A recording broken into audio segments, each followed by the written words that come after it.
So we're back here going through the marsh area, past it where the coyotes were howling in the field, and so they're smelling them again here, right? Because they've ignored everything else beforehand. Let's go. Let's go.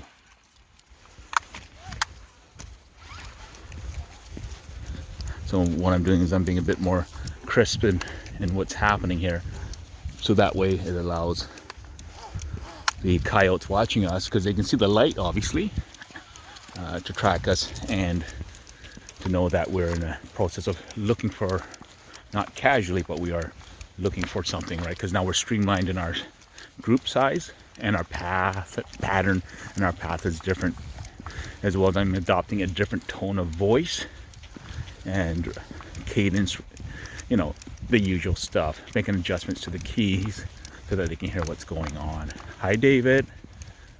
Hi, William. See, they know that, right? So David goes off to the side. William maintains his position here. See, they're just checking to see. David, you're okay. So David's crossing in front of William on purpose. David, you're okay, silly boy. It's quite cold out as well. Thank you, William.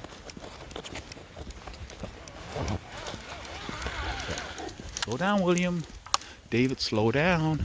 So we can maintain a faster pace than normal by taking longer strides, which means that I can walk faster, but I can still slow them down a bit every once in a while just to remind them. Yes, David, good boy. See, so David understands physics. The line was in front of him. He didn't want to cross. On the right-hand side, please. On the right. On the right. William, on the right. Thank you, David. On the right, William. On the right, David.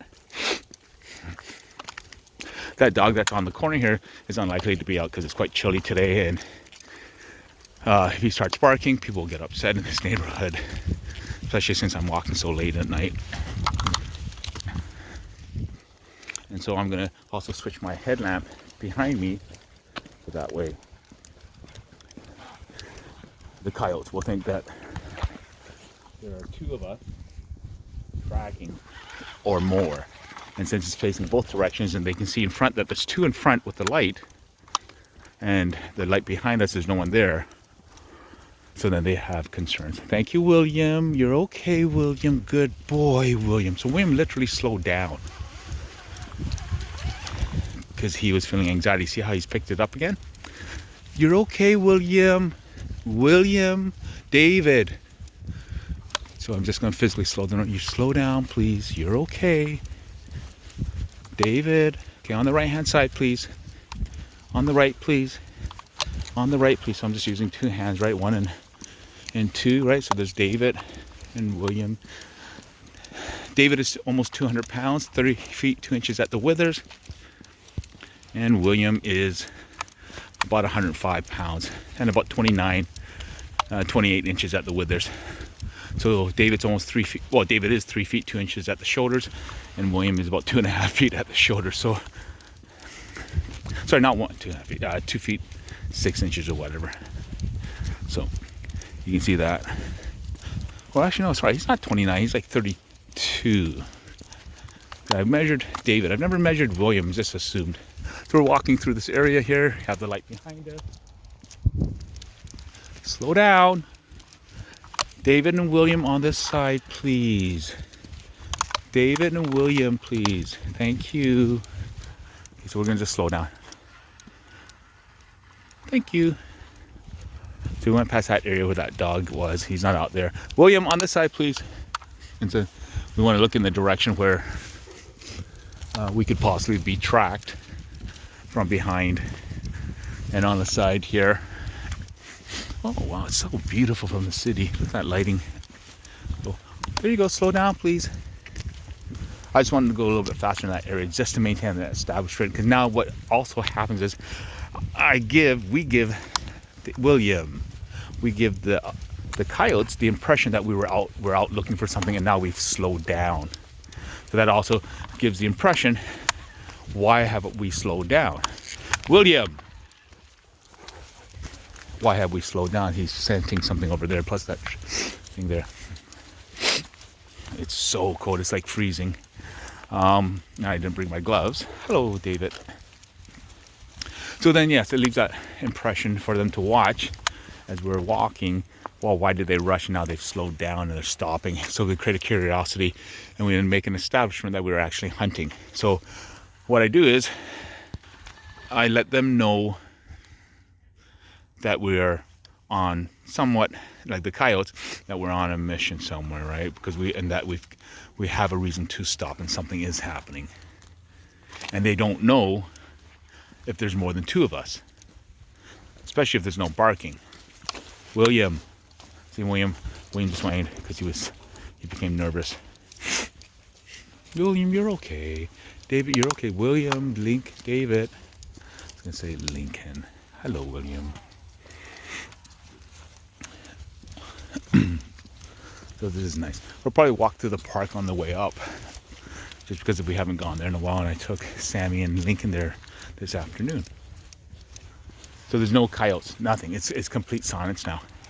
We're just gonna stop for a second. William, stop, please. William, stop. Thank you.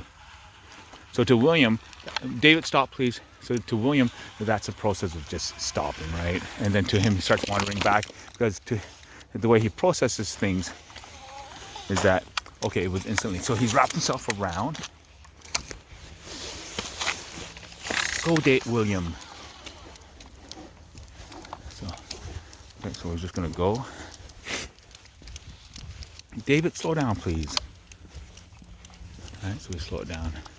You're okay, David. So he looks off to the side, to the left-hand side. So I'm gonna look in the way he's looking at. Now we're into a corridor where it's much more safer.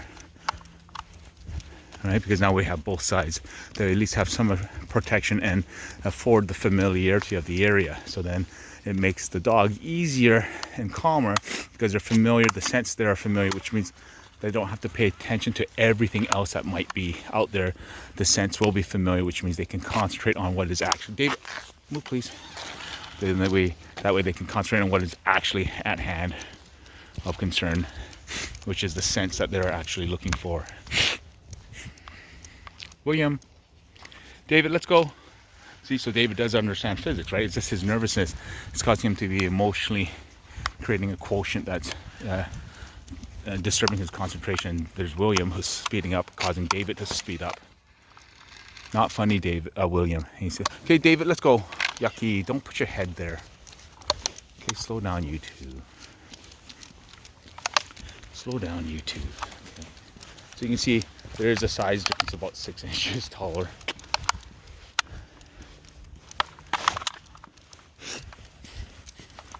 So then it's good that I turn my head around so that they hear me speaking different directions. So then that way they can rely on the assumption that there is something happening on my end. So I had to interrupt William because he was losing control and he went and darted directly for David. William, you're okay. You heard that barking. William, you're okay. See how he went sideways? William, come here. William, come here. David, slow down. William, come here. So he comes behind me because he thinks he's in trouble. William, you're okay.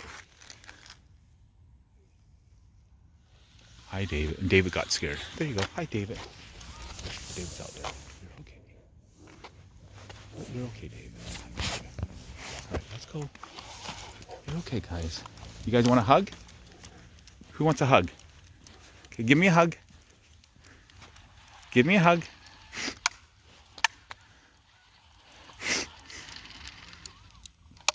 William, come here. David. So we want to be able to control him as we have William. William, come over here, please. So, William. David. No. No. Not funny. So what he tried to do was pull himself into the ditch so he could get into the mud and water down there. And he knows he's not supposed to. Not funny, David. Thank you, William. Okay, William, give me a hug. You're okay. There we go.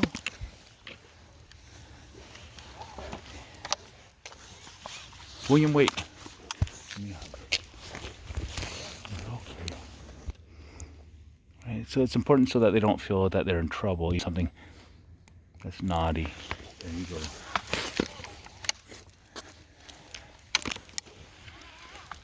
Very good. David, on the right, please. Now, we'll continue onward. Down the corner here is around the bend is where there's a dog out there. That Lincoln went the other day, and when I left him off leash out there, and the other dog is out there. That dog jumped out of the fence, so who knows if they were just looking at each other like whatever, but they're barking at 3 o'clock in the morning. So now we're going to the same area, which meant that these guys are going to have issues, right? You can see the behavior already in David as he's getting a little bit more upset, right? He's darting, right? So we want to be able to control them, right? So we're controlling William, controlling David. David, right? So David panicked a bit. You're okay. Right, let's go, William, you're okay. So they hear the siren, so I'm going to make acknowledgement and make adjustment in my tone as I speak to you guys and to them at the same time. William, slow down, please, right? So we want to make the adjustments again as we're actively working on what's going on, allowing the both dogs to have independent movement and process, so that with the retractable here, each one of them allows autonomous control of their own perimeter and sense of belonging up to the limitations of the length of the lead. So David, let's go, please. Thank you. So again, I don't have to do much other than to maintain who's you're okay, David. So he just slipped there, which is an emotional process that has interfered with his physiological processes. His brain made him confused. David, let's go, please. Thank you, right? So you see now he has compliance, right? He comes along because, and William waited. Good boy, William. Thank you for waiting, William. Good boy. David, slow down. Right, there's the dog, Jake, that lives here. So that time there, when he went to every time he's gone to the ditch now, he comes out because he knows not only did I have to yank him because he's trying to fall into jump in the water. William, slow down. He also knew he was not just in trouble, but he knew that he was not getting in trouble, in the sense that, okay, well, then he came over to understand whether or not things were okay. Okay, let's go, guys. Let's go, please. See that? Thank you, William. Thank you, David. William. So again, this allows them to understand that they're okay. David in his ditches. Thank you, William. So he's looking over where the lights are on that house. William, where the dogs are. So again, we're able to get, no, William. Thank you, William. David, you're okay. William, David, you're okay. You're okay. Right, so now William's doing that. William, slow down, please. William, you're okay. David, you're okay. William, you're okay. Come on, William. Let me just bring William over here to me a bit closer. Okay. Slow down. We're just gonna say, David, slow down, please. William, slow down. You're okay. So the dog's gonna come out off the property line. William, David, William, David. Okay, stop. Okay, you're okay, guys.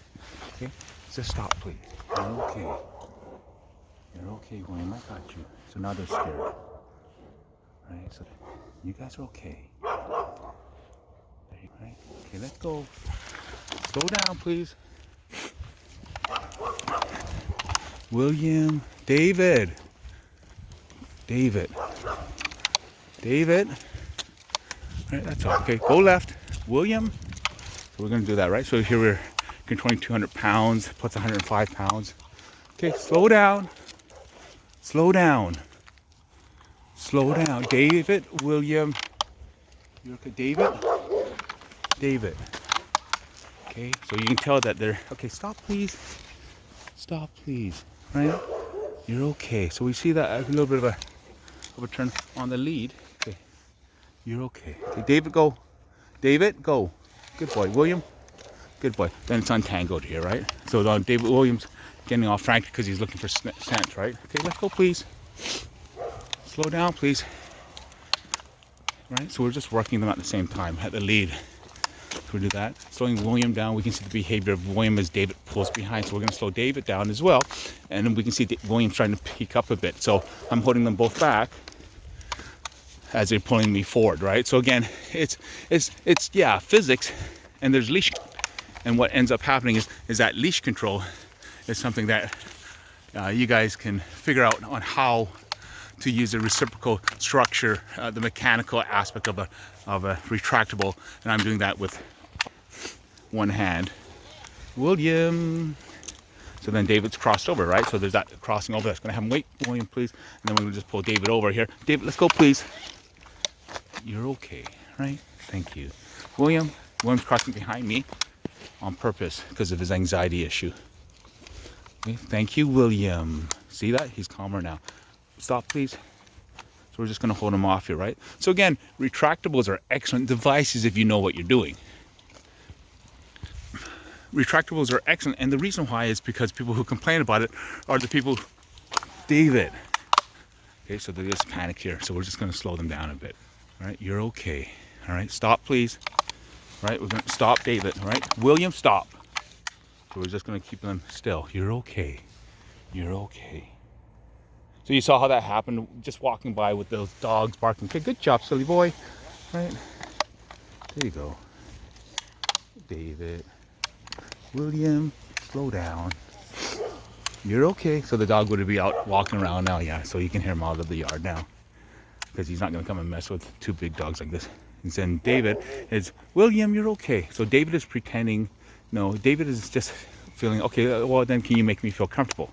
And then there's William who's immediately launching off, and that is a fake cough on purpose, because you can see he's not being pulled. David, you're okay. See, he's looking behind him to see whether or not the other dog is there. Same with William, because they can hear the other dog, and the light is shining behind them. You can see the dog in the back there. Okay, good boy, William. William. Right, so we're going to slow William down so he doesn't get all panicked. Okay, David, let's go. William, wait. David, let's go. Okay, on the right-hand side, David. So, William, wait. So we're going to have to get David on the right-hand side as well as William. So William there on the right-hand side. Thank you. And David's on the left. William's on the left. Slow down, David, so we can see David speeding up. You work on the lead. William's going to the side. David. William, slow down. Right? So that's it. That's it. Stop, please. That's it. It will always be the people who don't know what to do, who have a failure with using equipment, that complain about it.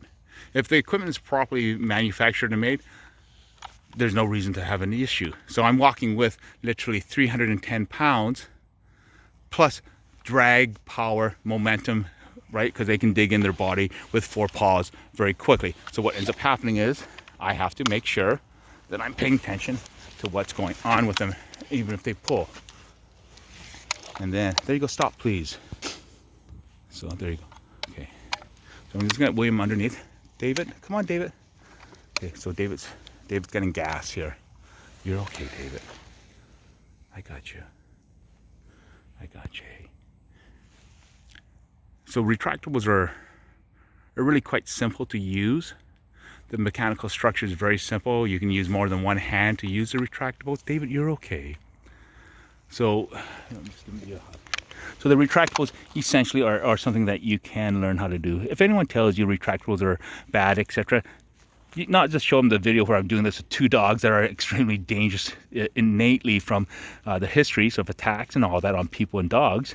Each other is always that thing that happens when you bring in 2 dogs. But using the retractables, just got to be able to know how to use it, and that usually happens to someone who is highly functional and is able to comprehend things quite quickly. Those people, the trainers and behaviorists, are saying not to use them. They're kind of stupid. No offense. I mean, there it is. They can't even downtrain one of these dogs without literally being killed within 40 minutes. Oh, David, you're okay, silly boy. William, and so William's gonna get some affection. There you go, silly boy. Hi, William. Right? And David is pulling off, so I'm going to stop him there as he's going through. You see that? So it all is easy. It allows me to give concentration with William, allowing Dave to have lateral movement as he hangs out on the other side here. Hello, silly boy. So again, there you go, silly guys. Okay, good job. Let's go. Good job, silly. David. Thank you, William. William. Wait, David. Stop. So they're looking to see whether or not what's out there. Okay. William, go. Go, William. Go, William. Thank you. Sorry, so there's a bit of a tangle here. So I'm just going to get William. William, slow down, please. William, slow down, please. Thank you. Okay, thank you, William. Good boy. So, of course, I touched William just to make a confirmation of our interaction and my request. I finished the loop. Psychological process of consciousness and learning. William, you're okay. So we're just walking forward. And again, we can see the retractable starting to come into play. Because again, controlling David to William to slow down, and David as well. David, right? You can see him speeding up as William is slowing down, right? And William starts to crater in towards David, then I'll interrupt them as well.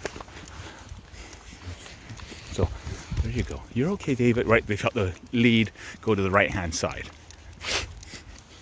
So of course they made adjustments. Okay, William, right? We saw William starting to dart forward, right? So then again, my instant reaction is to, okay, stop, please. Okay, go right. We're just making sure there's no traffic down here.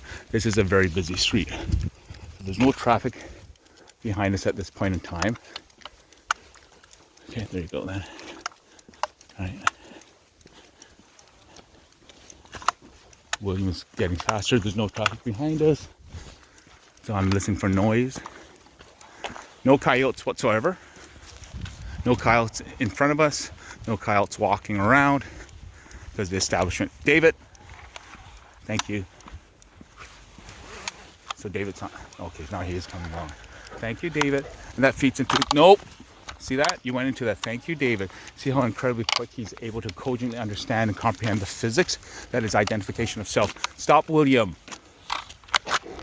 Thank you, David. Good boy. Okay. You're okay, David, right? Because he figured something out. So he is going to have a feeling inside of him. So David figured out that when he hit that thing, he made an instant adjustment for it. Okay, good job, silly guys. Okay, go. So by making an instant adjustment for it, you could see David processing cogently in his panic, and he didn't freak out and get tangled up. He stopped, made an immediate adjustment to the consequential environment instantly. Wrapped around, knew what was happening, didn't panic, pulled himself out, and you could still see he was panicked. Good boy, David. Leave the garbage alone. William. Okay, no, still no traffic, which is really nice. 3 o'clock in the morning. Wow. That's another thing about walking on the street. It's always kind of scary. David, let's go, please. See? Again, flexibility. William gets a bit faster. We're still walking ahead. David carries on afterwards. David, slow down, please. William tried to get pulled off to the side, so we're going to do direction on both dogs at the same time, right? David, William, slow down, please. Because I made the command to ask them both, using their name on the leash at the same time, so they can feel the movement, etc. The sound of the clicking is an unfortunate aspect of it. There's nothing they can do about it because of the mechanical construct, but realistically, it'd be better if it was silent because it's just so noisy, right?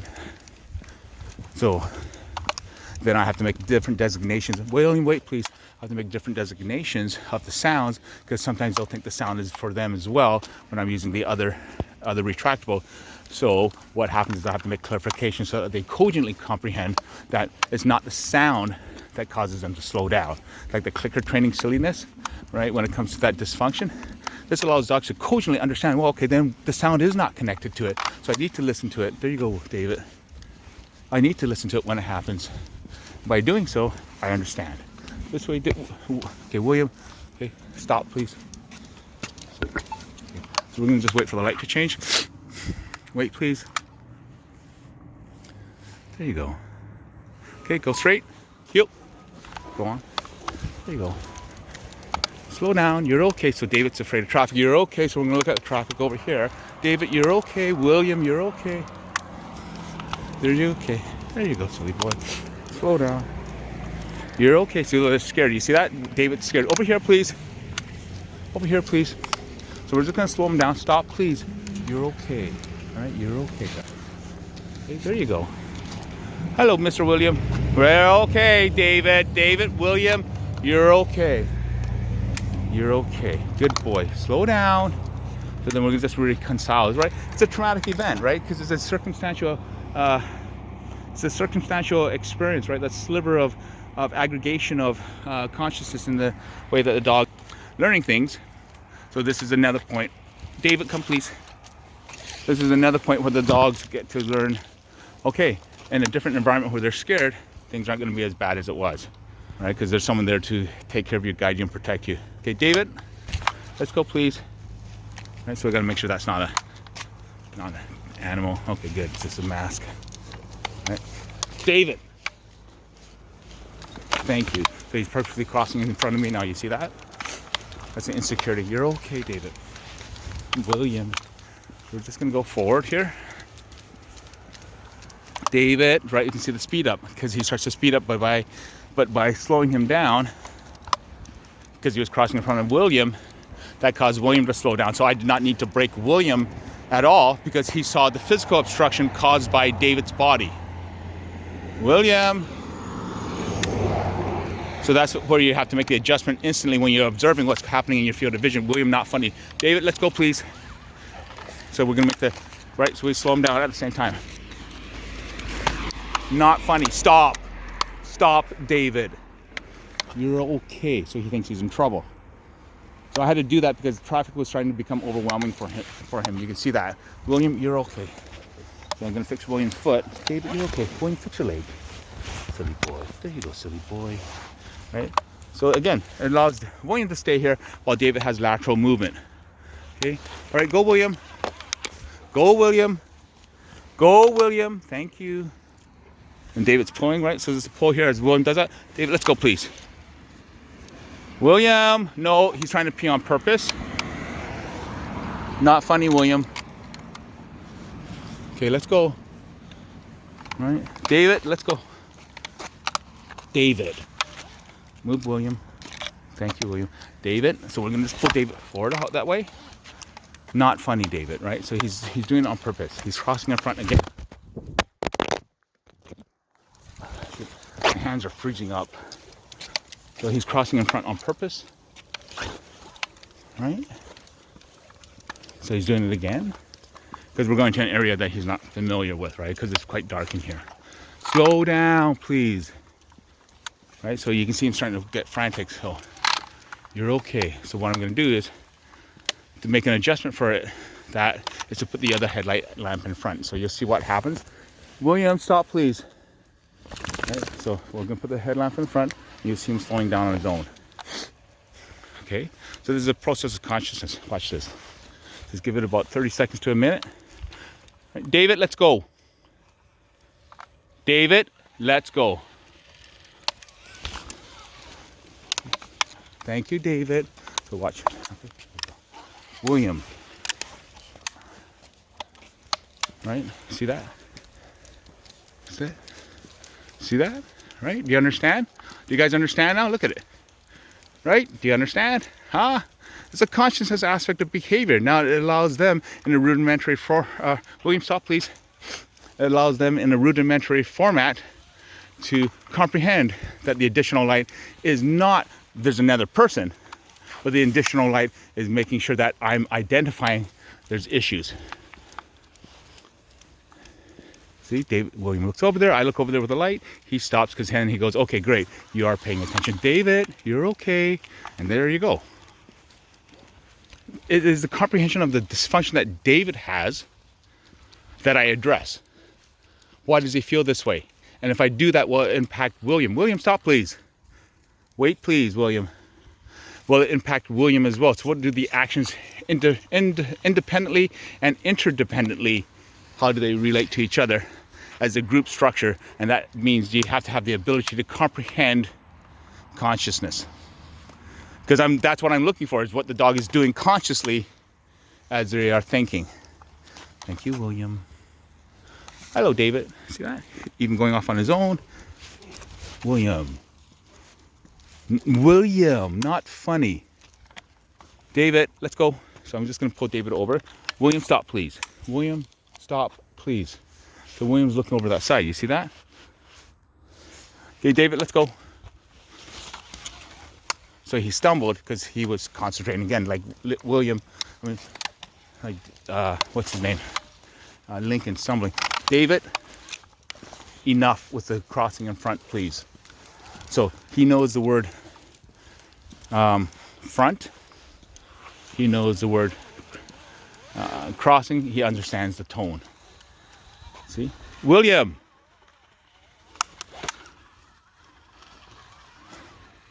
Not funny. So he yawns because cognitive dissipation, because he is aware that he did that on purpose. Go, William. Go, William. See? It's not that he got familiar. We haven't been in this area in probably a month and a half, just because of my work schedule and the time, weather. So you can see. David, William, you're okay. William, come here. Okay, so we're gonna bring him in here because he purposely goes behind me because he's afraid of asking for help. Okay, there you go. Thank you, William. Okay, let's go, silly boy. So then it's addressing William's issues. That's why I say is this headlamp, right? Oops, hang on a second. Sorry, guys. This headlamp has to have the designation of application as well, and that application has to be versatile, so that it's able to apply to both dogs and what it's being used at. So eventually I will turn it back behind us. Thank you, David. Eventually I'll turn it back behind us, just so that way we'll see. Sorry, I was going to tell him not to do that, but it's David's fault. Well, we'll see this casualness, right? And I'll slow William down. And again, pray, everything's all around here. We've never been here before in almost 2 months. And it's like, it's all brand new. The smells are latent in correlation. Okay, so there's that dog out there that we're gonna have to walk through to see as well when we go by. William. So I'm gonna switch the light to the back behind. So now the light is switched to behind me. William. And then we make an acknowledgement. Hi, David. So David can see the light. David, let's go. So he will start to loiter now. Right? Watch this. He'll go run up. He'll loiter. William. See that? He just went back to loiter. Wait, William. See that? Loiter. William, come here. Hi, silly boy. Hi, silly William. David, let's go. Okay, go, William. Okay, so there we go. And watch him start to loiter again. William. Okay, see that? There you go. Okay, William. William. Right? Because William's letting his anxiety pick up on him now. Right? See that? Loitering. William.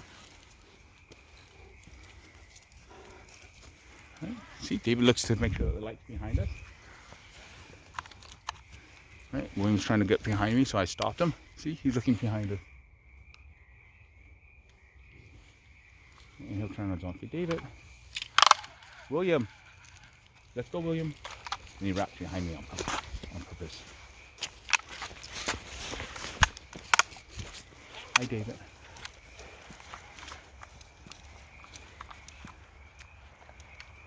So, he's wrapping around me again.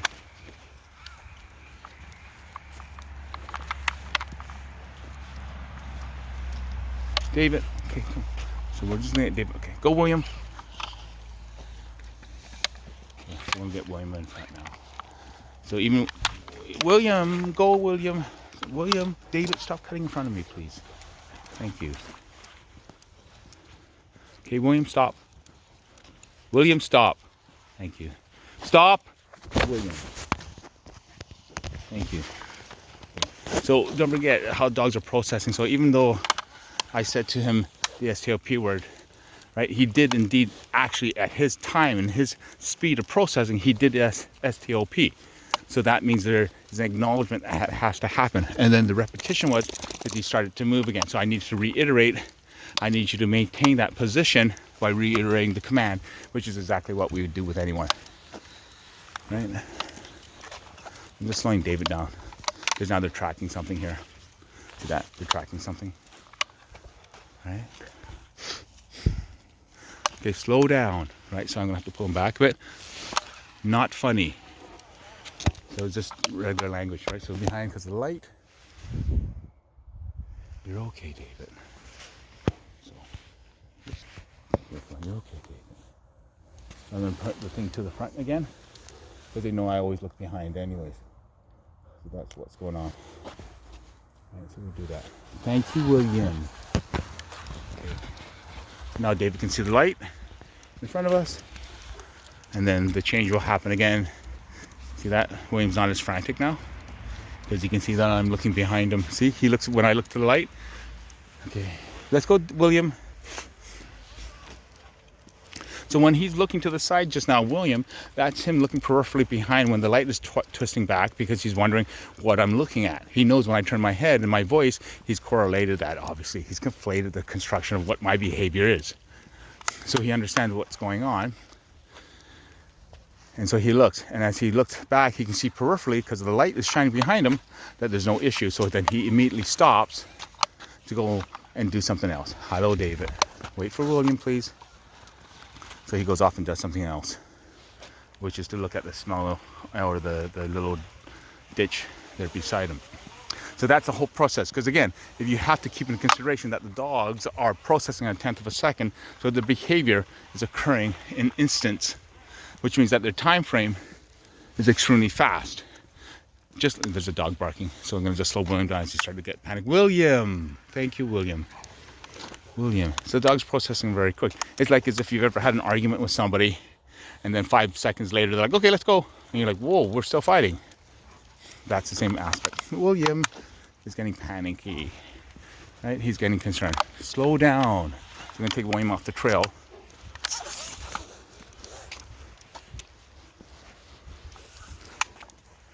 Go, William. All right. Take him off the trail.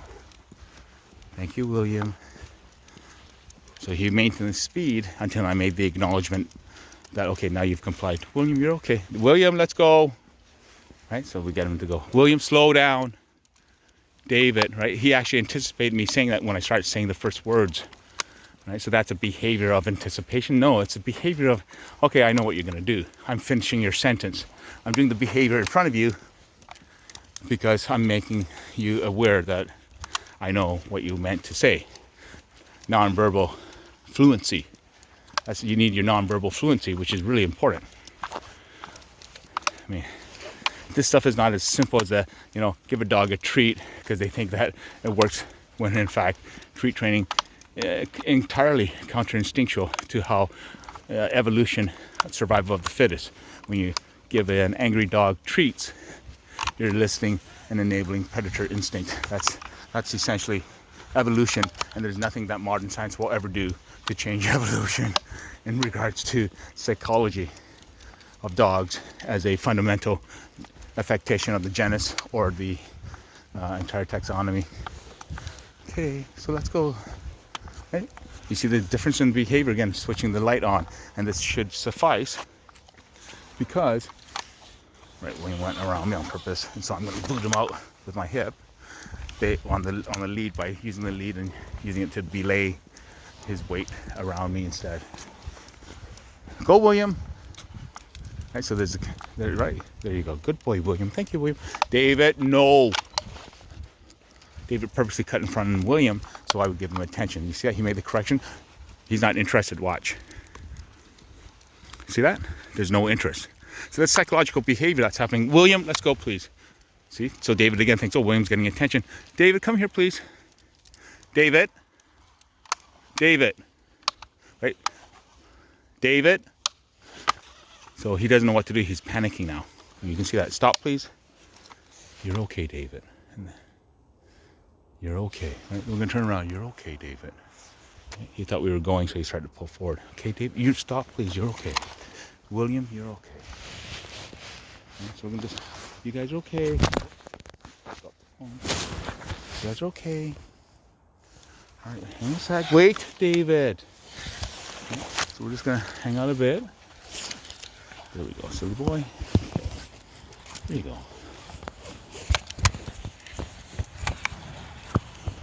William. So we're going to look at the light down there. William, let's go. There you go. David's back to loitering.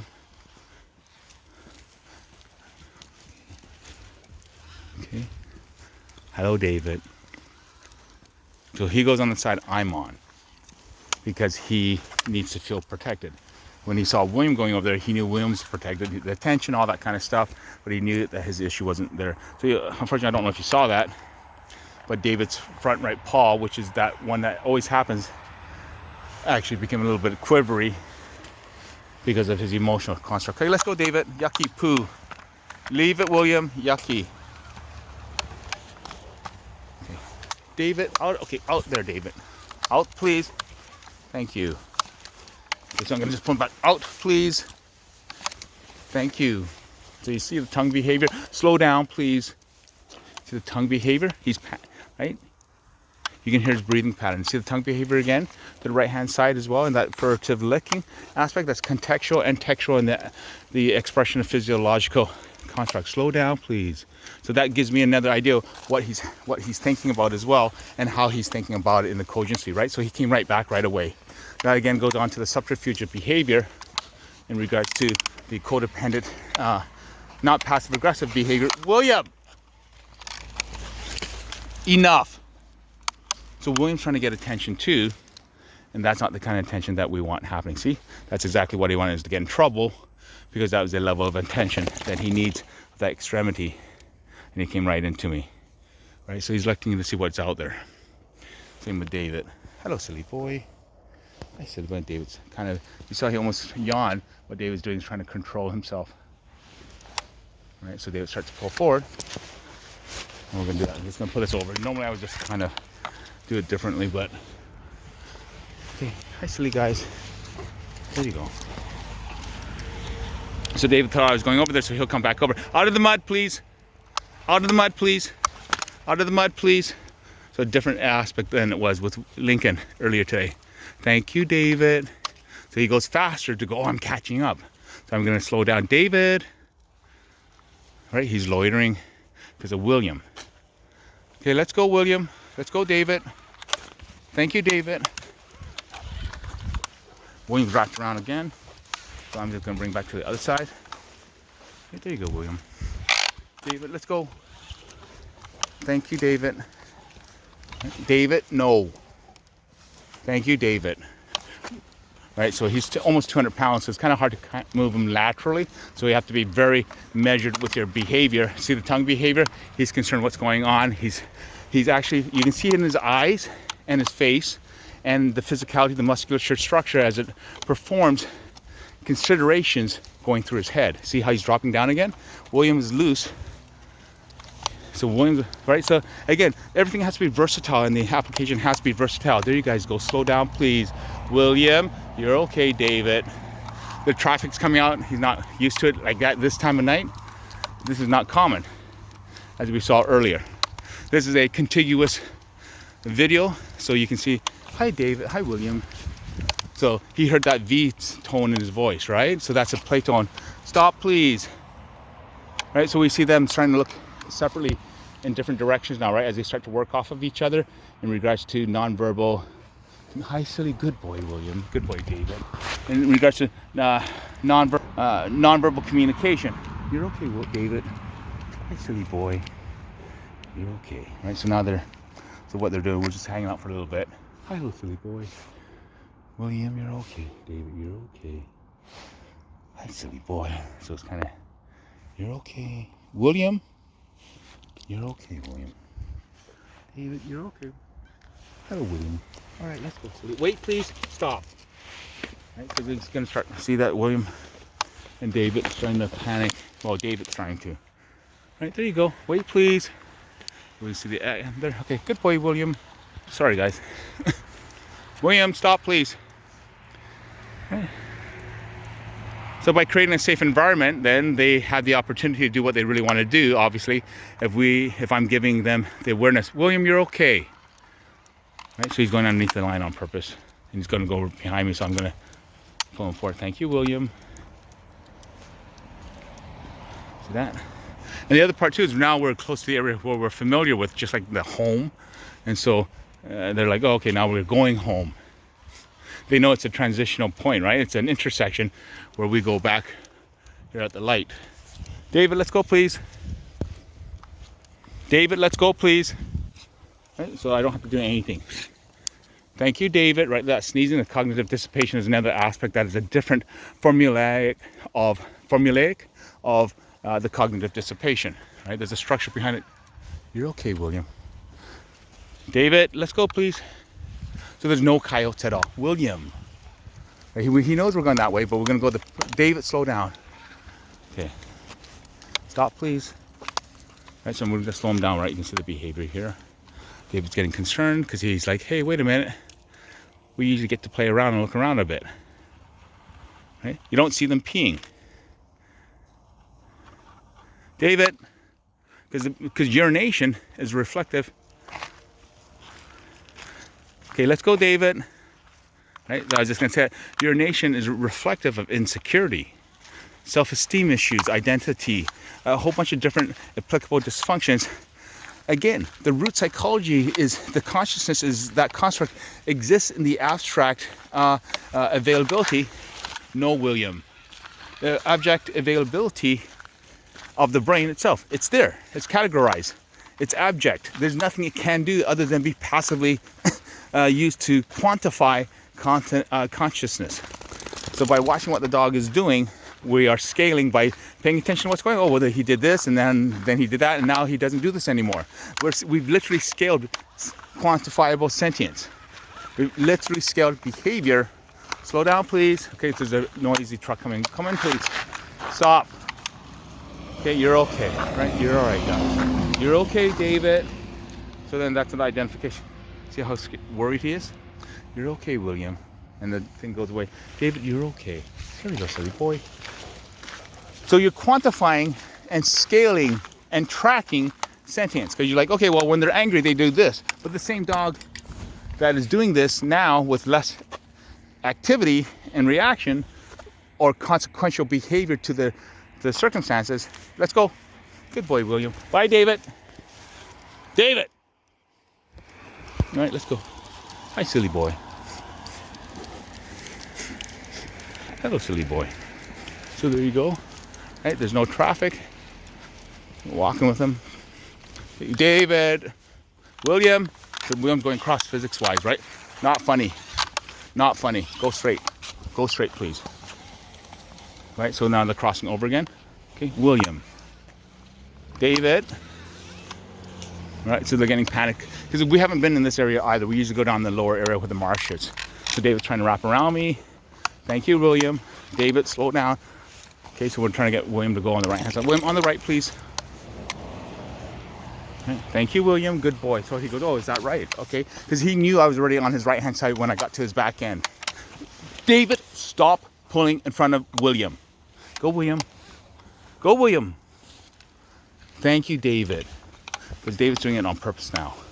And I have to help William understand that I'm not allowing that to happen either, which means that I'm paying attention to their non-verbal fluency, right? What their body language is doing. If they understand what's going on, they comprehend. And if I show them that I understand what's going on, then they go, oh, wow, this is even better because we don't have to do the work and we can make the assumption that we don't have to do anything because you are the human paying attention, because it's essentially a Stockholm syndrome type of relationship on the psychological level of application entirely. So the codependency is wait, William. Come on, David. See, he understands the round. Wait, William. He understands that thing there. Wait, William. Thank you. David, let's go. No, David, let's go. No, we're not going to let his anxiety feed in, right? So again, the insecurity. William doesn't do it because William is familiar. William's confident. He's not nervous right now. William, slow down, please. So we've got to change the tone, make the shifts on behavior. William. So he's trying to pull forward because he knows that dog was barking down there. So he remembers, right? So then that's a quantification. Well, why is he acting like this now? Well, because he remembers viscerally what he heard. And he knows where the dog is viscerally. See, he's going forward again. William. William. William. Thank you, William. Slow down. There's David looking for coyotes there to see if that black box was a coyote. So you see that? How the dog is identifying shapes and behavior. So we're going to just slow William down on this side. So he sees a thing down there that looks like eyes. Okay, David, let's go. David, you're okay. So he looked up because he actually thought I said it in that tone that, oh, there's danger. David, let's go, please. Come on, silly boy. There you go. William, on the right hand side, please. Go, William. Go, William.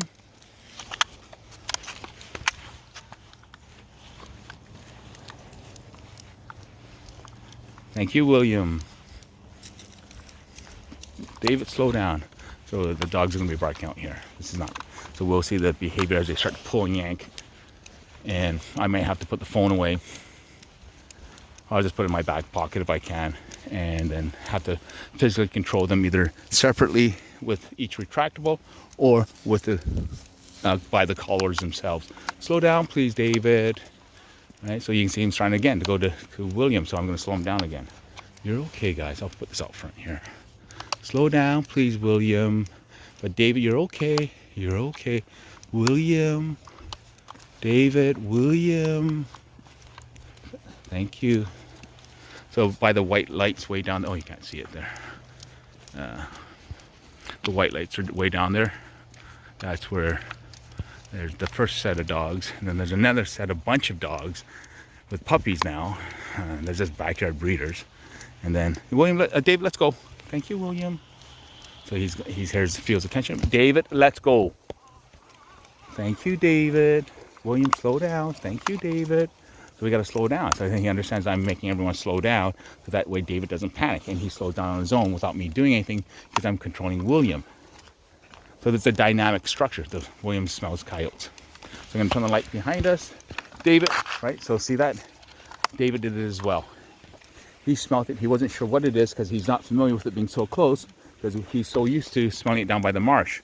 So the unfamiliarity, see how he's looking? Unfamiliarity of the area now is causing him to be concerned. Hello, William. We'll do that right here.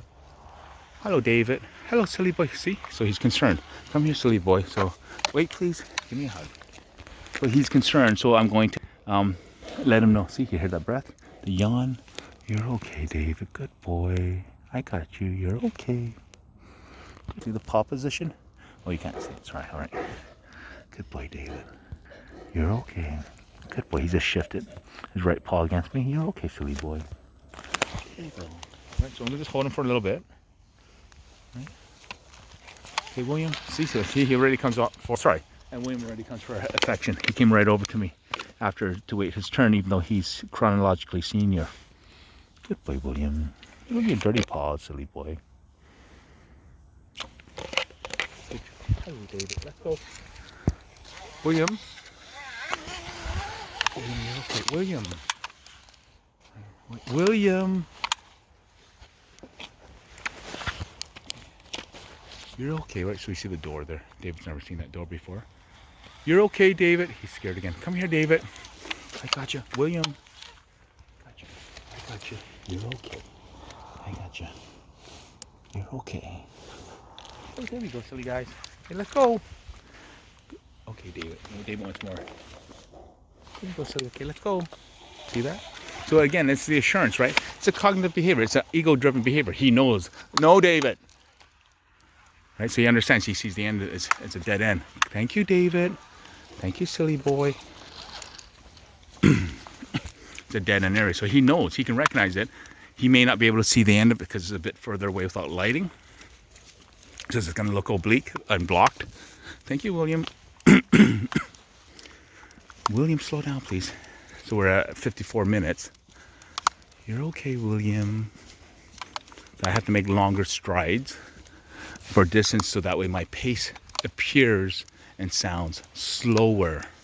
So that's a cognitive behavior. Again, nonverbal communication. So he's looking for animals, right? So when David does that stuff to see whether or not I'm paying attention to his anxiety, Dave, you're okay, silly boy. Right, so now we're coming up to the first house on the right-hand side. You're okay, silly boy. Okay, William. Right, so you see that William was starting to already shift. William. Not funny. You're okay, David. You're all right. Okay, so we're going to reset. There you go. Give me a hug. You're okay. Good boy. All right. Let's go. Slow down, though, please, William. Right, David, slow down. On this side, please. There's a noise. You're okay. You're okay, David. You're okay. Come over here, silly boy. William, you're okay. William. David. So now we're gonna have to be careful because, okay, you're okay. William. The light's on out there, which means that their dog could be out there. So I'm just gonna hold William for a bit here. David. David. David. What about that? You're okay. You're okay. William, you're okay. You're okay. William. Alright, so your dog is probably outside. David, you're okay. So the dog may have just gone inside, which is good. David. So David's getting nervous. So we're just pulling back for it. William, you're okay. Let's go. David. David's nervous. So he keeps pulling back now, right? It's a psychological aspect. See how his behavior is walking in faster now? David and his tail behavior to the right hand side, top to the right hand side. William is looking there. Let's go, please, William. David, slow down, right? So we gotta slow David down. William's scared. See, that's manifestation on his end is that he's afraid. And David just tried to walk in front of us. William, let's go. Right, so David, you're okay because we don't know what's out there. We heard the sound in that direction, so he still has memory. Stop, please. Stop, please. Right, so we got there, and the next one was there. Okay, let's go. You're okay, all right? I got you guys. I got you. You're okay. You're okay. You're okay. So William is darting around. David is swallowing. So there. You're okay, David. William, you're okay, right? So they're looking at the direction where the dogs are. Okay. There you go. Wait, please. Okay, let's go, David. Thank you, David. Right. So there's a elliptical. David. William, slow down. William, slow down. David. No, David. Seriously, William? Okay, so I'm going to have to put this away. Hang on.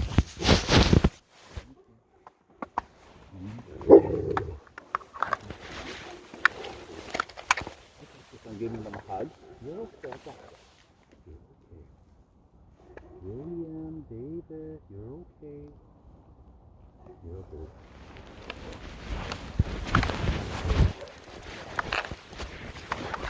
Hey, David.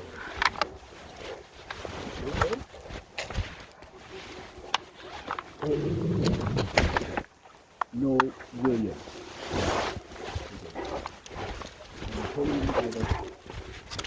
Stop, both of you. William. David. Yeah. David, you okay?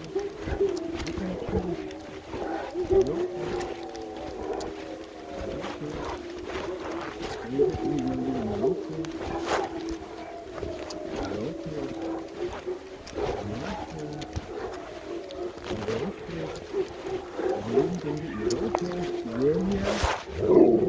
William. Oh, William.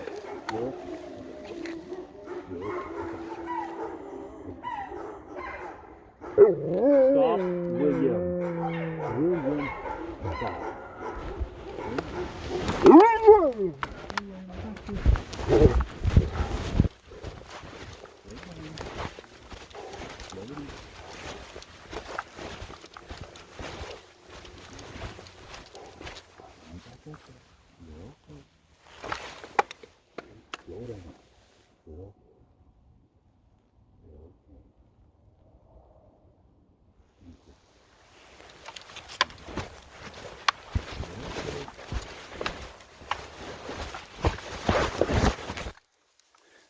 All right, so just walked past them all.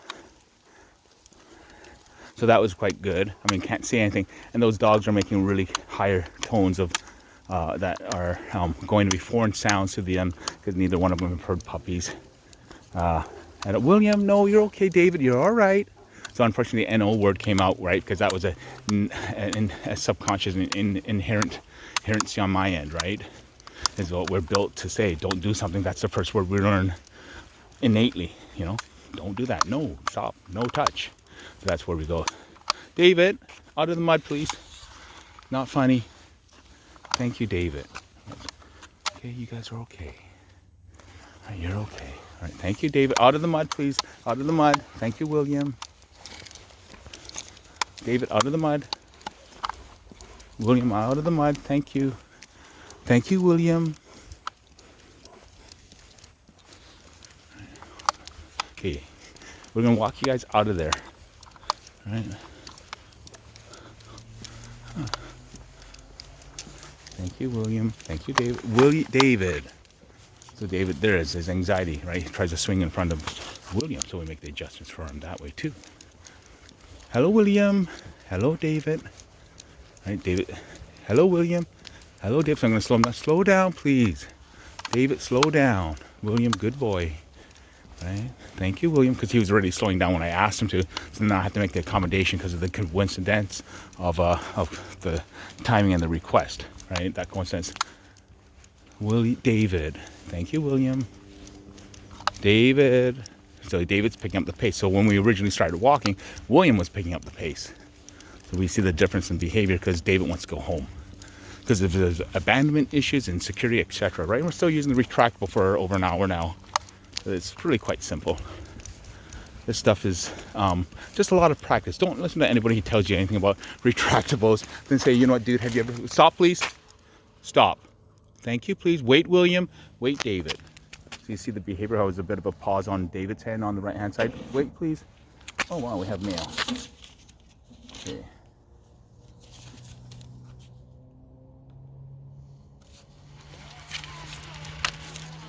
Watch out, David. There you go. That is Mr. Mickey. Go left, please. Go left. Thank you, William. Good boy, David. So, William and David are doing this out of habit, which is great. So it allows me the opportunity to teach them the LEFT word. And there's Mickey, because he's getting angry at Lincoln. Hello, David. Hello, William. Hello, silly boy. Hello, David. Right? So now they're happy to be home. Right? Now they're relaxed. Okay. William. Thank you, William. Good boy. Neck massage. Okay, William. Move, David. I know, David. Okay, go, William. And David's turn. Hi, silly boy. There you go. Right, so William's waiting. There you go. Oops, sorry guys. Hi, little David.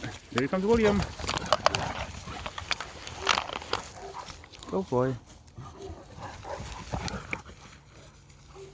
So of course now we're home in the area. David, not funny. Oh crud. David. David.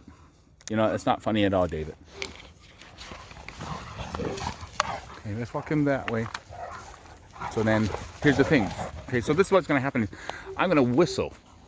And I'm going to whistle so that the coyotes know that we're back home. And then the coyotes will begin to howl in about 15 or 20 minutes.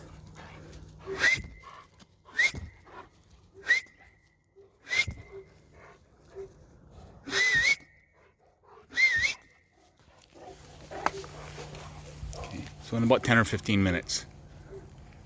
Right? Because now they know we're back. So that means that they know they're safe.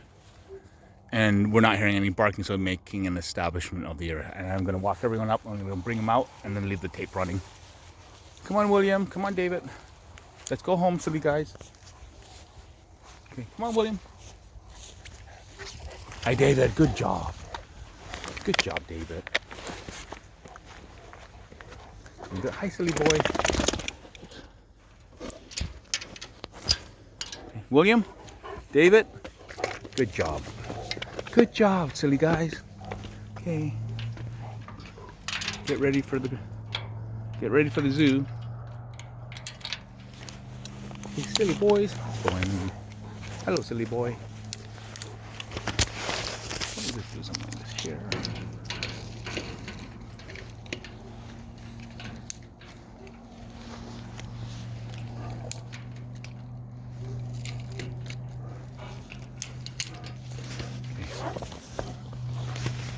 I'm going to put that light out there so the pups can ground.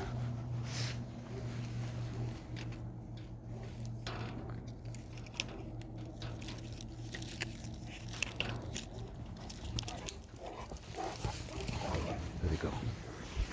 There you go. Hi, silly guys. Hi, William. So now they can see and run around. Hello, David. Go, okay, go run around. Go, silly boy. Okay, let's take off your collar. Good boy, silly. So I always, yes, William. So I always remove the collar, and then I give him a little bit of a, hi, silly boy. Give him a bit of a neck massage. Okay. Wait, David. Give me a, hang on, silly boy. Okay. Give me a neck massage. There you go. Good boy, silly. Hello, silly boy. William, enough. Thank you, William. There you go, David. There you go. Okay, go, David. Okay, William, come. Okay, there you go, William. So now I turned on the light because I didn't want to shine it and move it around and disturb David because he was making a... David, not funny. David!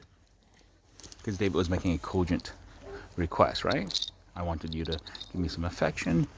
Can you give me some affection? I'll wait for it. So then I didn't want to create that disturbance because I want him to have that, support in regards to what decision he's made. David, okay, wait, William. William, come here. Because David's here now. William, come here. Okay, give me a massage, neck massage, silly boy. There you go. Okay, let's go. Okay, come on. Come on, David. William, come on, William. Come on, William. So, come on. Hi, William. Hi, David. Okay. Hello. Lincoln is very loud. Comes Mr. Lincoln. Come, Sammy. Okay, watch. Come, Lincoln. Wait, Mickey. Go, Lincoln. Go, Lincoln. David, move out of the way. Go, Sammy. Hi, Mickey. Go, Sammy. Move, Sam. So, Sammy purposely went up towards me.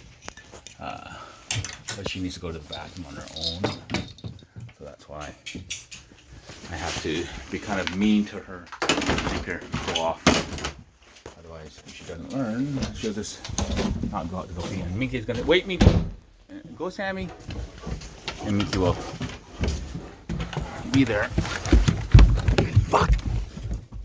Not funny. Move out. So what he did just now was quite dangerous. Because anything could have happened. Go, Sammy. Not funny. Lincoln, move.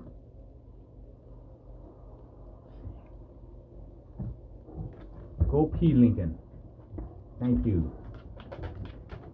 So Lincoln barking and all that stuff is not the fact that it's not acceptable. It's the fact that what he was doing was feeding into his own anxieties. So I'm just trying to fix my headlamp. There we go. Still not fixed, but okay.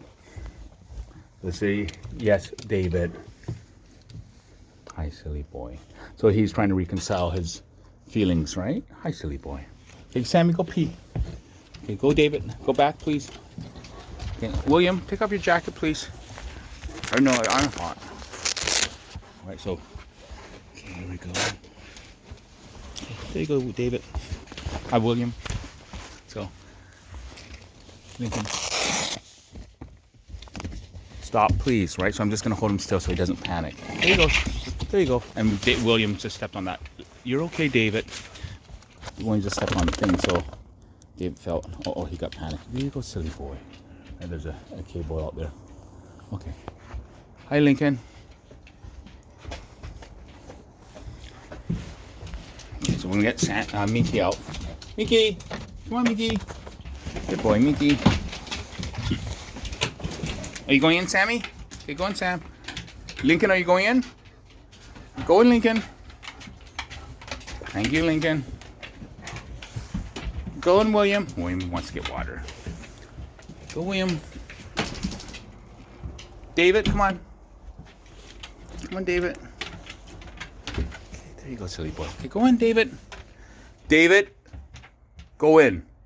In, David. Okay, then he won't be coming in. So I'm going to leave him outside when that happens.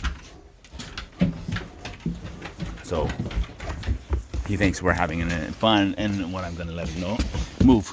What I'm going to let him know is that's not acceptable, so that the contact is now consistent with him trying to be resistant. Then I just ignore him. No, I just treat him differently, because if he's not going to be compliant, then that's the case. Minky, come on, Minky. Let's go, Minky. Come in. Okay, come in, Minky. Let's go, Minky. Come on, Minky. Let's go. Okay, good boy. Hi, Minky. Hello, silly boy. So now we're back in here, and put this up here. So now that I just left David outside, because when I've asked him already to comply, he's not doing it. So then I'm just essentially going to say, okay, that's fine, because he knows what he did. He's smart enough in the sense that cogency is very strong in him. So it's like the force, right? The cogency is in the point where he is able to really be able to process what's going on. So he is able to create correlation. So in that case, with a dog who is highly intelligent, highly emotionally intelligent, highly cogent, relatively speaking, then it's important on my end that I encourage his ability to cogently structure different aspects of exposures. Right? There's a simplicity of what you would do when it comes to working with a human being. You make adjustments. So they're going to be like this, and you go, okay, that's fine. They're going to be like that. You go, okay, that's cool. So we make the adjustments as a dynamic application, and if there's an aptitude for that existence, then we want to encourage that aptitude as well, so that then the aptitude becomes much more proficient, much more emotionally wide open, and then we have that aspect of cogency, right? So that's what we do. Well, we can see that behavior as we're walking with the dogs. So I'm walking with them, not just on leash, retractables, etc., but on how they create a dynamic between each other as their concerns and other issues are happening. And so when the concerns and issues are happening, we address it in the dynamic, because they're not feeding off each other, they're non-verbally communicating, right? So there's that structure that's established between each other, that fluency that's happening that they can see that we're not. So when we start paying attention dynamically, not just on one dog or the other dog, but on all the dogs at once, then we're paying attention. We can see what is actually happening. We can see the psychological structures of behavior, the cogency, that sentience, the consciousness occurring in their behaviors, because now I'm quantifying and identifying individual behaviors. And then you see the difference in the anxiety at the beginning of this an hour ago, hour and 10 minutes ago, 13 minutes ago, to where it is now. Right? The structure makes the difference. We're coming through areas, the dogs are barking. I put the phone away, and I'm able to calm them down by talking to them, giving them a little bit of firmness, holding on their collars. And again, William's about 105 pounds, and David is almost 200 pounds. So you can imagine me, who's only 190 pounds, having to control them. And the whole time as well, during the walk from beginning to end is, and I'm again having talking in a different tone, from the beginning to the end, is I have had to also pay attention cognitively and physically to the fine aspects of application of the 2 retractable leashes, so I don't avoid getting tied up, wrapped up, falling over. All those kinds of things are happening, right? So that becomes the case. As we walk through all the other areas, you can see the behaviors where the dogs are barking. William and David are quite concerned about what goes on, but again, in that end, you can see them physically a bit livid, but the dogs are far enough away. And then these dogs were close enough, and the sound was so odd for them. So you see so basically what happens is you see the difference in their behaviors from this category with the dogs on the corner to this category where the puppies are, crying and making really ungodly sounds. So then again, different circumstances, even though it's dogs, right? So the generalization is, fear or anger of dogs. But the reality is, when you sliver and define it, you can see the context now. Well, he's angry at these dogs, and and William and David both behave in a certain way with these dogs in the corner. Yet with these dogs that are crying and whining, that sound is different. But they know it's the dogs, but they don't know why, and the puppy aspect of the tone. So on their end, they're like, okay, different context. It's still dogs we don't like, but it's a different context now. So that different circumstance and the different circumstance, they start meshing it all up, conflating it like an abstract, autonomous film. it's all there, how the dog processes time. Psychology is the same aspect of how we process time, and that abstract is the same as dogs do.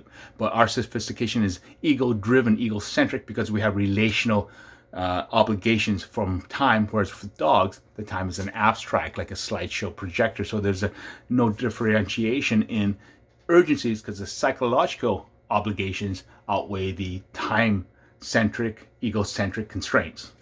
So then we look at the casualness of behavior, because that casualness of behavior is occurring naturally at a tenth of a second, if not faster. So by making the adjustments, addressing them, physical considerations on the leash, reciprocal aspects of it, when it comes to walking and talking with the dogs, paying attention to behavior, understanding psychology by turning the headlamp back and forth in the different directions, as per commensurate to the level of dysfunctions being exhibited individually and collectively. And by doing that individually and collectively, then we create management. And that management is essentially as you would parent in a large family or a office with a number of employees. So that situation becomes a much different application, because now it's like, okay, so we're not trying to be alpha, right? Because it's so oppressive, right? Psychologically, it's oppressive. You're controlling your dog already through a Stockholm syndrome type. It's a classic aspect, right? Stockholm. I mean, it's very classic. So what ends up happening, and we're not talking like prisoners and all this thing, that experiment, because then of course they're using low, immature aspects of behavior, right? Because the level of sophistication in that type of crude type of behavior is still immature in those prisoners in that experiment, right? Where it was quite brutal, if you guys look at it, in that university experiment. So then at the end of the day, the behavior is at the rudimentary process of logic and emotion relative to the dog's level of sophistication, cogency, emotional intelligence, some of other experiences, the aggregation of their experiences, of their exposures to different circumstantial slivers and templates and frames of contextual context, right? The context, the contextual context, which is relative to the pertinent emotions. So fear as a generalization, but in actual fact, that fear is about dogs, animals, coyotes, being out in the dark, etc., blah, blah, blah. Then we don't just have this little, it's just a one simple thing. We actually have a fully fleshed out, sentient, conscious description of the dog's behavior, because now we know they're in this kind of circumstance, and then that kind of circumstance is different, and that kind of circumstance is different. The sum of our parts, the consciousness in dogs, you see the quantification in it. It's so simple, and the problem is academics are way too smartly dumb. And I don't understand that part. I mean, both my brothers have IQs over 160. They're extremely lineal in that approach. The emotional structure is not really relevant there at times. They're obviously have been quite successful in their careers. And when it comes to what I do, it's really kind of an organic aspect. And my oldest brother, who has a significant IQ, doing double minors in math in his 20s in university, I was at the age of 11 occasionally beating him at chess, which is pretty good, to occasionally beat your brother when he's really not trying to lose. And we would start betting for money, and he would say, well, if you put up $10, I'll put up 100. Right? So there's the incentive. So then he was encouraging my cognitive process, which is absolutely lovely. And then doing other things like Wing Chun and all that stuff allows you the organic approach, and understanding that there's a much more different consciousness of behavior, that we have to look at the physiological manifestations of it, right? To the psychosomatic exhaustion of biological process, cogency process, all that stuff that goes on. Dogs, like humans, we have to find a way to exhaust our anger, our excitement, our emotions in root structures of behaviors. That root structure of behaviors, for us, we can manage. For dogs, it becomes antisocial. Everything is done. You see this in the videos. There's no treats, there's no medication, there's nothing. Giving an angry dog, scared dog, a hug works every single time in every single video. All the dogs, no matter how dangerous, including the ones who have literally dragged people to kill them, that weigh over 150 pounds. So when you get a trainer that tells you treats and all that, they don't know what they're talking about. They're low level. When you get a trainer that talks about retractables being bad, they're very, very low level, because they have essentially tried to use it themselves, got scared, didn't know how to use it, and went, you know what, screw it. So their fear has already truncated their ability to cognitively and comprehensively understand and appreciate the mechanical aptitude of the retractable itself, because it is completely superior. And of course, that tool is so optimal. It's like a stone hammer for a cave person, a troglodyte. It is that position where it goes, the trainer doesn't know what to do, so he's going to complain about everything else. And now I have shown you complete ineptitude of those trainers that decry retractables. They've got no idea what they're talking about. And in fact, that kind of attitude and lack of comprehension, because they're low level, means that they should not even be in the business of dog training if they can't even use tools that are as simple as that. The prong collar, a fool can use it. Right, a professional fool can use it. The shock collar, a professional fool can use it. They're meant to do so. They've gone through training. They're certified and all this PhD garbage, but academically they're just lineal. And when it comes to application, they're fundamentally inept because they don't know how to use a retractable. I'm using a retractable. 2 dogs, 3 dogs sometimes. 105 pounds, almost 200 pounds. 160 pounds for Lincoln. It's so easy, guys. Stop complaining, right? Do you complain about if you don't get picked on a team because another athlete got picked over you? Wah, wah, wah. Wake the heck up. It's people like you who are destroying the dog training industry because you're ineptitude. Ineptitude. Get some humility. Accept the fact that you have screwed up and start working for the dogs. Okay? I'm working with dogs that will kill people, have tried to kill people. They have dragged people. Dogs that will go after you guys, those professionals, and literally not kill them within 40 minutes, but eviscerate their bodies as well, because that's the predatorial structure of these dogs. Everything's verifiable. Google BC Dog Whisperer, and you'll see that in the newspaper coverage. Southampton Animal Shelter, a dog that attacked 16 people, 183 pounds. Tonka came to me, and then I changed his name to Walter. So, cogency, incredible structures of intelligence. Incredible structures of intelligence. Able to take a dog that was turned on by Dr. Ian Dunbar and Dr. Rebecca Ledger, because the article is in the Vancouver Sun, so she was contacted too. Was turned down by her and Dr. Ian Dunbar for fear of that Tonka, Walter, will kill them. Well, I did what they couldn't do without treats or medication, without a PhD, because I'm obviously much more intelligent than they are and able to comprehensively process consciousness. Now I'm saying to you that you can do it yourself. It's a parental aspect of behavior that we are innately watching what's going on. And that parental behavior, that instinct of ours, actually comes from the predatorial structure of survival, familial construct, and dependencies, primarily codependency. Because again, something happens to an offspring, what is that predator or dog or animal or human going to do? Right? As passive as you can be, they're going to say, don't you dare touch my child or I'm going to kill you, right? My offspring, don't, I will kill you, and I will prove it by killing you. Humans do the same thing. Don't come near my kid, I will kill you. So that's that structure. If you hurt my kid, I'll kill you. That's that predator instinct that occurs.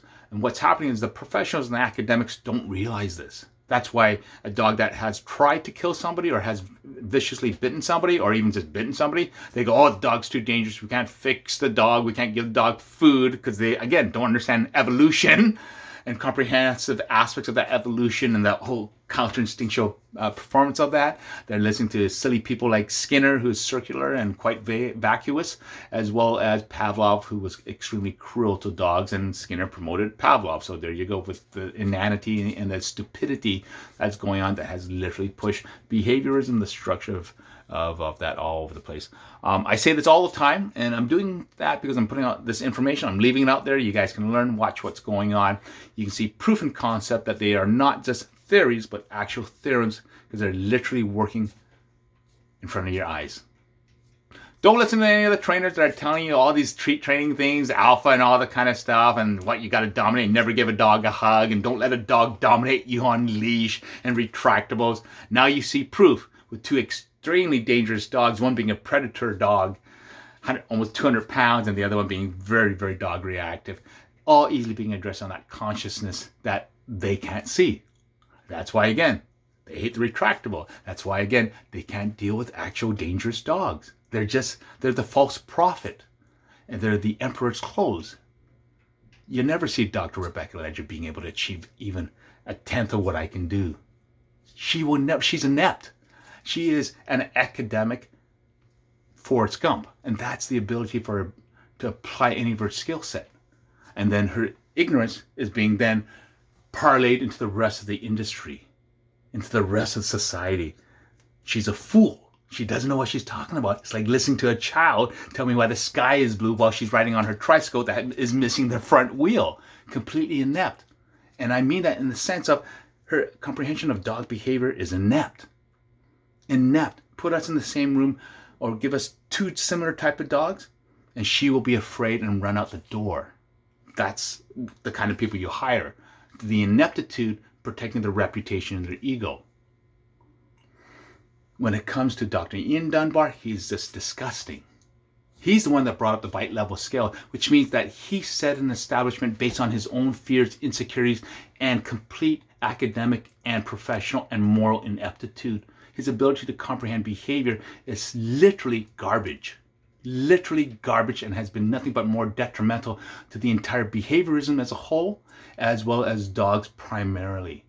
Dr. Ian Dunbar refers to dogs as it, so he has no emotional enfranchisement. The man is a useless piece of garbage that has done nothing but establish a scale that says dogs are being killed because I'm inept. That's what Dr. Ian Dunbar is saying is, I've established a scale to prove to the world that I'm inept.